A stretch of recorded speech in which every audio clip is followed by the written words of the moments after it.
प्रिय छात्रों, अब तक मैंने राजस्थान के 5 महत्वपूर्ण अध्यायों पर आपसे चर्चा की है।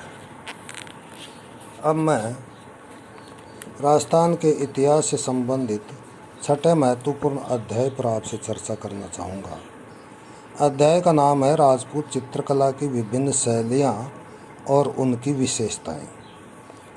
राजपूत चित्रकला का विकास आकस्मिक नहीं था। इसके विकास का एक लंबा इतिहास रहा है, जो प्राचीन हिंदू, जैन व बौद्ध चित्रकला शैली से तो प्रभावित थी ही, किंतु मुस्लिम शासकों, जिनमें सल्तनत कालीन व मुग़ल कालीन शासक भी आते हैं, इनके समय में प्रचलित सल्तनत व मुग़ल शैली ने भी राजपूत चित्रकला को प्रभावित किया।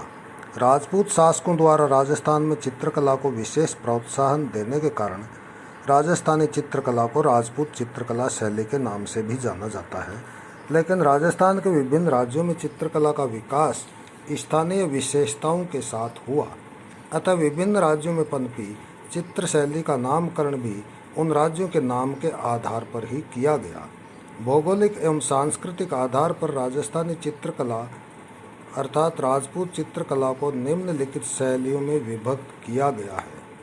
नंबर 1 मेवाड़ शैली, नंबर 2 मारवाड़ शैली, नंबर 3 बीकानेर शैली, नंबर 4 बूंदी शैली, नंबर 5 कोटा शैली, नंबर 6 किशनगढ़ शैली और नंबर 7 आमेर जयपुर शैली। अब पहली और सबसे प्राचीन चित्रकला शैली मेवाड़ शैली के बारे में मैं आपसे चर्चा कर रहा हूँ। मेवाड़ राजस्थानी चित्रकला का सबसे प्राचीन तथा महत्वपूर्ण केंद्र रहा है। अरबों के आक्रमण के फलस्वरूप गुजरात से भागकर आए कलाकारों ने सर्वप्रथम मेवाड़ में आश्रय लिया। अजंता चित्रकला शैली में प्रशिक्षित होने के कारण इन्होंने मेवाड़ में अजंता परंपरा शैली को प्रारंभ किया। यह परंपरा स्थानीय विशेषताओं के साथ मिलकर मेवाड़ शैली के नाम से प्रसिद्ध हुई। इस शैली में सबसे प्राचीन चित्रित ग्रंथ श्रावक प्रतिक्रमण सूत्र चूर्णी है, जो 1260 में गोहिल शासक तेज सिंह के राज्यकाल में चित्रित हुआ। इस ग्रंथ के चित्र पश्चिमी भारतीय लघु चित्र शैली के हैं। इसके पश्चात सुपासनाह चरितम, जो 1423 ईस्वी में प्रमुख चित्रित ग्रंथ है, जिसका चित्रण देलवाड़ा में 1423 ईस्वी में हुआ। गरुड़ जैसी लंबी नाक, कौड़ी जैसी कटी हुई आंखें, घुमावदार लंबी अंगुलियां तथा सीमित रंग, जिनमें लाल, पीला और काला प्रमुख हैं, इस शैली की मुख्य विशेषताएं हैं। स्त्री आकृतियों में उभरी हुई गोल छाती, तीखी नाक व छोटी ठुड्डी दिखाई गई है तथा पुरुष आकृतियों में वक्ष यानी सीना विशाल तथा कमर शेर के समान दिखाई गई है। 16वीं शताब्दी में मेवाड़ शैली में परिवर्तन आने लगा। इस समय चेहरों में परिपक्वता, भावात्मक आकृतियाँ, रंगों में विविधता व मछली जैसी आंखें तथा पेड़ पौधों का अंकन आदि विशेषताएं मेवाड़ शैली में पनपने लगी। प्रतापगढ़ में रचित चौर पंचशिखा इस परिवर्तित शैली का प्रमुख उदाहरण है। 1615 में मेवाड़ मुगल संधि के बाद मेवाड़ी शैली में मुगल विशेषताओं का समावेश हुआ। 1625 से 1652 का काल मेवाड़ी चित्रकला के उत्कर्ष का काल रहा है। नायिका भेद के चित्र इस समय के श्रेष्ठ उदाहरण हैं। महाराणा जगत सिंह, जिनका काल 1628 से 1652 का माना जाता है, इनके काल में राधा कृष्ण चित्रों के केंद्र बिंदु थे। भागवत पुराण, रामायण, आर्ष रामायण, रागिनी बसंत व रसिक प्रिया इस समय के चित्रित ग्रंथ हैं।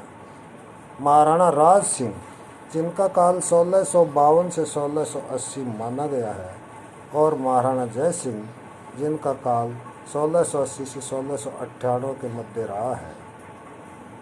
इनके समय में मेवाड़ शैली में मुगल सजावट अधिक बढ़ी। रागमाला, 12मासा, कादम्बरी, एकादशी महात्म्य, पृथ्वीराजरी वेल आदि इस समय के चित्रित ग्रंथ हैं। इन चित्रों में श्रृंगार के साथ साथ उस समय की सामाजिक तथा धार्मिक दशा का भी ज्ञान होता है। पुरुषों को स्थानीय व मुगल वेशभूषा में दिखाया गया है, जैसे जहांगीरी पटका, अटपटी पगड़ी, घेरदार जामा, बारीक कपड़े आदि। चित्रों में चमकीले पीले और लाल रंगों की प्राधान्यता दिखाई देती है। पुरुषों एवं स्त्रियों की आकृतियों में लंबे नाक, गोल चेहरे व मीनाक्षी आंखों का अंकन हुआ है। मंडप, दरवाजों पर पर्दों व आंगन पर कालीन का चित्रण मुगल शैली के अनुरूप है। शासकों तथा सामंतों की छवि, गुंबदाकार भवनों, केले के वृक्षों, आखेट, जुलूस एवं अंतःपुर के दृश्यों का भी चित्रण किया गया। 18वीं-19वीं शताब्दी के पूर्वार्ध में मेवाड़ी शैली की विशेषताएं समाप्त हो गई। यह कला अब नरेश, उनके सामंत तथा दरबारी ठाट बाट तक ही सीमित रह गई। मेवाड़ी शैली में भित्ति चित्रों का विकास प्राचीन राजमहलों में दिखाई देता है। राणा राज सिंह के काल में बने एकलिंग मंदिर में गोसाई जी के सिंहासन के पीछे की दीवारों पर शिव परिवार और लक्ष्मी आदि के भित्ति चित्रों के नमूने प्राप्त हुए हैं। उदयपुर, चित्तौड़, नाथद्वारा आदि से भी राजाओं व सामंतों की हवेलियों से ऐसे भित्ति चित्र प्राप्त हुए हैं। उदयपुर, चित्तौड़गढ़ एवं नाथद्वारा मेवाड़ शैली के प्रमुख केंद्र हैं। अब मैं मेवाड़ शैली की प्रमुख विशेषताओं के बारे में आपसे चर्चा करना चाहूँगा। यह तो मैंने आपको संक्षिप्त इतिहास बताया है। अब इसकी क्या विशेषता है? पहली विशेषता, विशिष्ट रंगों का प्रयोग। मेवाड़ शैली में रंग, आकार तथा संयोजन की एक विशेष प्रणाली थी। इस शैली के चित्रों में लाल, पीले, नीले आदि गहरे रंगों का प्रयोग किया गया है। इनमें हिंगुल रंग विशिष्ट है। रात्रि के दृश्यों को दिखाने के लिए गहरे नीले रंग या धुएं के रंग की पृष्ठभूमि का प्रयोग किया गया है। तारों से पूर्ण रात्रि बनाने के लिए इस गहरी पृष्ठभूमि में चित्रकार ने सफ़ेद बूंदियों को लगाया है। तारों के साथ कहीं कहीं चंद्रमा को भी दर्शाया गया है। चित्र के मुख्य व्यक्ति अथवा मुख्य घटना की ओर ध्यान आकर्षित करने के लिए उसे चित्र के मध्य में तथा गौण घटनाओं को उसके प्राय इधर उधर संयोजित किया गया है। नंबर 2, मानव आकृतियों का समावेश। मानव आकृतियों में नुकीली नाक, गोल तथा अंडाकार चेहरे, मत्स्याकृति की आंखें, चिबुक तथा गर्दन के बीच का भाग अधिक पुष्ट बनाया गया है। स्त्रियां आकार में कुछ छोटी बनाई गई है। अजंता परंपरा के प्रभाव के कारण हस्त मुद्राएं तथा अंग भंगिमाएं अति सुंदर हैं। नंबर 3, प्राकृतिक दृश्यों का समावेश। चित्रों को प्राकृतिक उपमानों से अलंकृत किया गया है। उदाहरणार्थ नदी, तैरती हुई मछलियाँ व कमल, उच्च चबूतरे, चट्टानें, पर्वतमाला आदि। नंबर 4, पशु पक्षियों का अलंकरण। पक्षियों में चकोर, हंस, मयूर और पशुओं में गज, अश्व, मृग व शेर का अंकन किया गया है। प्रकृति का भी संतुलित चित्रण किया गया है। नंबर 5, भवनों का निर्माण। भवन उच्च चबूतरों पर गुंबदाकार शिखरों से निर्मित है और पतले खंभों पर खड़े किए गए हैं। कहीं कहीं 12 दरी वाले भवन भी मिलते हैं। नंबर 6, राधा कृष्ण के चित्र। वल्लभ संप्रदाय के प्रसार के कारण मेवाड़ में नायक व नायिका के रूप में राधा व कृष्ण को चित्रित किया गया है। नंबर 7, अन्य विशेषताएं। चित्रों में श्रृंगार, करुण व वीर रस का भी अंकन हुआ है। विलास उपकरणों से युक्त सैया, नारी आकृतियों में नथ व मोती तथा फल फूल युक्त पौधे भी दिखाए गए हैं। अब मैं दूसरी महत्वपूर्ण शैली मारवाड़ शैली की विशेषताओं के बारे में चर्चा करूँ। मारवाड़ चित्रकला शैली का स्वतंत्र विकास राव मालदेव के समय में हुआ। मोटा राजा उदय सिंह के काल में इस पर मुगल शैली का प्रभाव पड़ा। इस शैली की निम्नलिखित विशेषताएं हैं। नंबर 1, सैनिक रुचि के भित्ति चित्र। राव मालदेव के समय सैनिक रुचि की अभिव्यक्ति के चित्र जोधपुर दुर्ग में चौकेलाव महल में चित्रित हैं। ये चित्र राम रावण युद्ध तथा सप्तसती के दृश्यों से संबंधित है। मालदेव का काल था 1531 से 1562 ईस्वी। ढोला नंबर 2, ढोला मारू व नायक नायिका के चित्र। इन पर मुगल शैली का प्रभाव दिखाई देता है। ढोला की पगड़ी जहांगीरी शैली की है तथा नायक नायिका के शयन कक्ष का लोटा भी मुगल शैली का है। नंबर 3, मुगल हरम, फव्वारा व शिकार के दृश्य चित्रित हैं जो महाराजा अजीत सिंह के समय 1708 से 24 ईस्वी के मध्य के हैं। नंबर 4, प्रेम कहानियों तथा ऋतुओं का चित्रण और धार्मिक विषयों का भी चित्रण किया गया है। प्रेम कहानियों में ढोला मारू का और ऋतु के चित्रण में 12 मासा का चित्रण किया गया।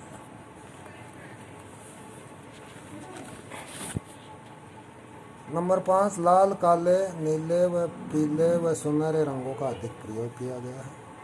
नंबर 6, मानव आकृति तथा वेशभूषा जिनमें पुरुष व स्त्रियां गठीले आकार के दिखाए गए हैं। पुरुष के गुलमुछ, ऊंची पगड़ी तथा स्त्रियों के लाल फूंदने का प्रयोग दर्शाया गया है। स्त्रियों के केश लंबे व घने दिखाए गए हैं तथा इन्हें रंग बिरंगे वेशभूषा पहने दिखाया गया है। नंबर 7, सूर सागर के पदों पर आधारित चित्र दर्शाए गए हैं। ये 17वीं शताब्दी के हैं जिनमें टीले, झाड़, हिरण, ऊंट, अश्व और खंजन पक्षी भी चित्रित हैं। तीसरी महत्वपूर्ण शैली है बीकानेर शैली। बीकानेर शैली मारवाड़ शैली से प्रभावित थी जिस पर राम सिंह के समय से मुगल प्रभाव पड़ा। राम सिंह का समय है 1574 से 1612 ईस्वी। यहाँ भी भागवत पुराण, रसिक प्रिया व राग रागनी के चित्र उपलब्ध होते हैं। 1600 ईस्वी के आसपास चित्रित रसिक प्रिया पर मुगल प्रभाव स्पष्ट रूप से देखा जा सकता है। महाराजा अनूप सिंह के काल में दक्षिण की चित्रकला का प्रवेश हुआ। अनूप सिंह का काल था 1669 से 1698 ईस्वी। इस शैली की प्रमुख विशेषताएं निम्नलिखित हैं। नंबर 1, मुगल शैली का प्रभाव। मकान, अर्धचंद्र, तारों, घास के गुच्छ, शिकार के दृश्य, दरबार एवं हरम की स्त्रियों के जीवन से संबंधित चित्र मुगल प्रभाव दिखाते हैं। नंबर 2, मानव आकृतियों के चित्र। पुरुष लंबे व पुष्ट दिखाई देते हैं। स्त्रियों के चित्र लंबे व पतले शरीर के जिनकी बड़ी आंखें दर्शाई गई हैं। नंबर 3, वेशभूषा। स्त्रियों को छोटी व ऊंची चोली तथा घेरदार घाघरा पहने हुए दर्शाया गया है। नंबर 4, दक्षिण भारतीय चित्रकला से प्रभावित होना। इस शैली में दक्षिण शैली के अनुरूप काले रंग की पृष्ठभूमि में हल्के रंग की रूपाकृति प्रदर्शित की गई है। नंबर 5, धार्मिक विषय सामग्री। इनमें राम, कृष्ण, सीता, राधा, लक्ष्मी तथा उमा महेश्वर के पौराणिक एवं धार्मिक चित्र बड़े पैमाने पर बनाए गए हैं। नंबर 6, मारवाड़ शैली का प्रभाव। 18वीं सदी में मारवाड़ी शैली का प्रभाव शिकार, अंतपुर की स्त्रियों के जीवन की झांकी तथा शाही महलों की दीवारों पर चित्रित चित्रों में दिखाई देता है। स्त्रियों की मुखाकृति, उनके शारीरिक प्रदर्शन व आभूषण बीकानेरी वातावरण में ही प्रस्तुत किए गए हैं। चौथी महत्वपूर्ण शैली है बूंदी शैली। प्रारंभ में बूंदी शैली पर मेवाड़ शैली का प्रभाव पड़ा। इस स्थिति को प्रकट करने वाले 1625 ईस्वी के 2 चित्र रागमाला और रागिनी भैरव उल्लेखनीय हैं। लेकिन राव सुरजन के काल में बूंदी शैली पर मुगल प्रभाव पड़ने लगा। राव सुरजन का काल था 1514 से 1585 ईस्वी। ऐसे चित्रों में बाग, फव्वारे, फूलों की पत्तियां, तारों की रातें आदि का समावेश मुगल ढंग से किया जाने लगा। 17वीं शताब्दी के चित्रों में मानव आकृतियों के अतिरिक्त पहाड़ों, नदियों आदि के चित्र मिलते हैं। बसंत रागनी एवं वासुक सज्जा नायिका के चित्र इस काल के महत्वपूर्ण चित्र हैं। राव उम्मेद सिंह के समय में, जिनका काल था 1739 से 1771 ईस्वी, इसके समय में बूंदी चित्रकला में विभिन्न ऋतुओं को प्रदर्शित किया गया है। वर्षा ऋतु में काले बादल, झूमते हाथी, नाचते मोर, बहते हुए झरने, पहाड़ों पर घूमते हुए शेर, महल की खिड़की में नायक नायिका के चित्र अंकित किए गए हैं। ग्रीष्म ऋतु के चित्रों में शिकारियों को पेड़ की छाया में एवं प्रेमी प्रेमिका को फव्वारों के पास बैठा दिखाया गया है। शीत ऋतु के चित्रण में प्रेमी को आलिंगनबद्ध दिखाया गया है। तालाब में कुमुदनी के फूल और किसानों को जलती हुई आग के पास दिखाया गया है। नायिका भेद के चित्रों का आधार राधा और कृष्ण है। महाराव बिशन सिंह, जिनका समय 1773 से 1821 ईस्वी में माना जाता है, इनके काल में शिकार के दृश्य अधिकता से मिलते हैं, तथा महाराव राम सिंह, जिनका काल था 1821 से 1862 ईस्वी, इनके काल में वैष्णव धर्म से संबंधित चित्र अधिक मिलते हैं। इस शैली की विशेषताएं निम्नलिखित हैं। इस शैली के चित्रों में मानव आकृतियों के शरीर गुलाबी रंग में चित्रित है। नारी चित्रांकन में कोमलता और सुंदरता नजर आती है। पुरुष आकृतियां हृष्ट पुष्ट बनाई गई है तथा उनमें वीरता का भाव दर्शाया गया है। नंबर 2, इस शैली के चित्रों की मुख्य विशेषता भूदृश्य है। नंबर 3, सोने व चांदी के रंगों का अधिक प्रयोग किया गया है। नंबर 4, अलंकरण को प्रमुखता दी गई है। स्त्रियों की पोशाक में लहंगा, चोली तथा ओढ़ने प्रमुख वस्त्रों के रूप में दिखाए गए हैं। नंबर 5, पुरुषों की वेशभूषा में पारदर्शी घेरदार जामा, चौड़ा पटका आदि में मुगल प्रभाव स्पष्ट दिखाई देता है। नंबर 6, स्थापत्य प्रदर्शन के चित्र मुगल शैली के अनुरूप हैं। नंबर 7, चित्रकारों के प्रिय विषय राग रागनियाँ, नायक नायिका भेद, 12 मासा, ऋतुएं तथा कृष्ण लीला के भेद रहे हैं। नंबर 8, हरे रंग की पृष्ठभूमि पर गुलाबी रंग और भूरे रंगों का समन्वय हुआ है। अगली महत्वपूर्ण शैली है कोटा शैली। कोटा चित्र शैली में बूंदी शैली और मुगल शैली का सामंजस्य हुआ है। कोटा के संस्थापक महाराव माधव सिंह के समय इसका प्रारंभ हुआ तथा महाराव उम्मेद सिंह, जिनका काल 1771 से 1820 माना जाता है, के समय यह अपने उत्कर्ष पर पहुंच गई। इसकी विशेषताएं निम्नलिखित हैं। स्त्रियों के चित्र बड़े आकर्षक हैं। लंबे बाल, बड़ी बड़ी आंखें, छोटी नाक, ऊंचा उठा हुआ वक्ष स्थल, पतली कमर तथा आभूषणों की बहुलता स्त्री चित्रों में दिखाए गए हैं। महाराव उम्मेद सिंह के समय के अधिकांश चित्र शिकार संबंधी हैं।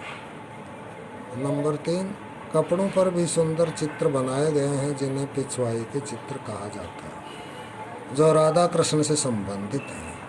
नंबर 4, काला, नीला, लाल व हरा रंग विशेष प्रयोग में लिया गया है। नंबर 5, भित्ति चित्रों में हाथियों की लड़ाई, स्वास्तिक, मंगल कलश, तोते और मोर के चित्र विशेष उल्लेखनीय हैं।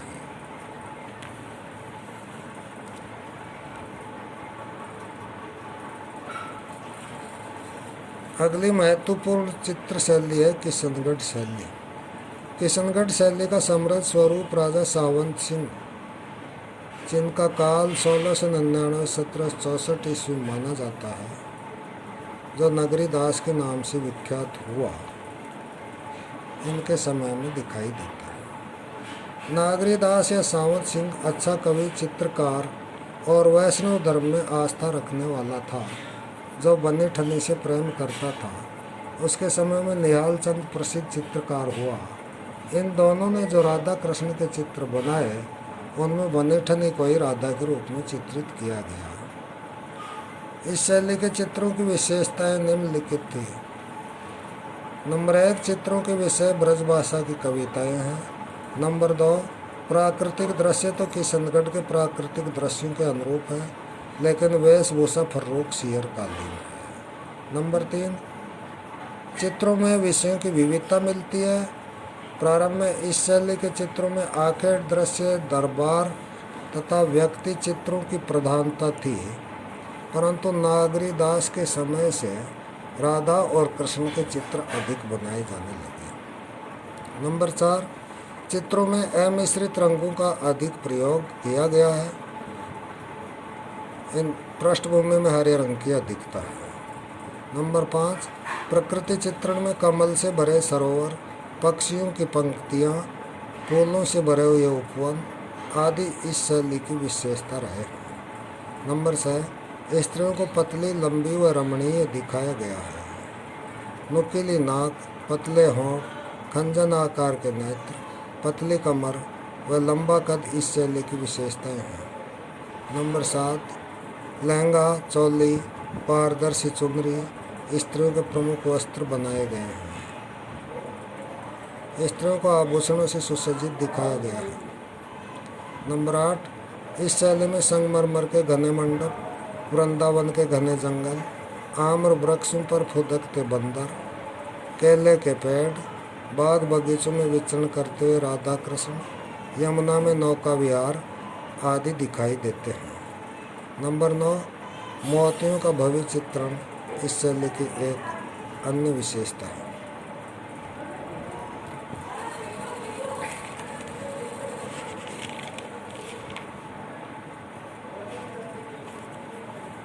अगली महत्वपूर्ण चित्र शैली है आमेर जयपुर शैली। आमेर जयपुर की शैली पर भी मुगल शैली का प्रभाव दिखाई देता है। आमेर के महलों में सजावट तथा अलंकरण आदि मुगल शैली के अनुरूप हैं, परंतु चित्रों के विषय हिंदू धर्म से संबंधित हैं। 17वीं तथा 18वीं शताब्दी के चित्रों में कृष्णलीला, गोवर्धन धर्म, गोवर्धन पूजा, रागमाला, बारहमासा आदि उल्लेखनीय है। कृष्ण अर्जुन के एक चित्र में उनकी वेशभूषा मुगली है। स्त्रियों की वेशभूषा तथा आभूषणों पर भी मुगल प्रभाव दिखाई देता है। सवाई प्रताप सिंह के समय में जयपुर चित्रकला का अत्यधिक विकास हुआ। इस शैली की विशेषताएं निम्नलिखित थी। नंबर 1, इस शैली में व्यक्ति चित्रों की प्रधानता है। राजाओं के चित्र विशाल आकृति के हैं। कृष्ण से संबंधित चित्रों की बहुलता है।